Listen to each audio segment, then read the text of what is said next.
abgaal jidiinkeeda mursada uu ka soo jawaab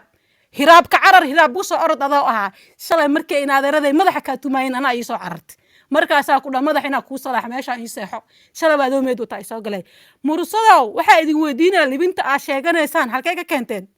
mursado taariikh sheeganay clubhouse wallahi oo billahi oo talaahi ku dhahay quruxsan sheekh caawa qolka inaa geeya u qabayna wallahi oo billahi oo talaahi waa nijaas se waxay meeg la qaadatay naag 10 daqiiqo kadib ku dhaha taleefanka ay gadami rabo maqaar fiiqo baa u socotaa naaya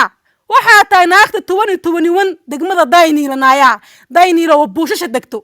waa taasaya xamar meel kale adiga ka tagta sheego waliba degmada kaliya adi Soomaaliya oo dhan ka tagantahay dayniila gudoomiye ku xigeen ana waliba abgaala ka midku dhalamaada la sheegay codkayga oo gumaysan oo dhalfaysan oo wasaqaysan oo sidii maqaarkiyo amal u soo uraayo naagtaas uraaniya shunka ka saaray iska soo xirta tinta sharri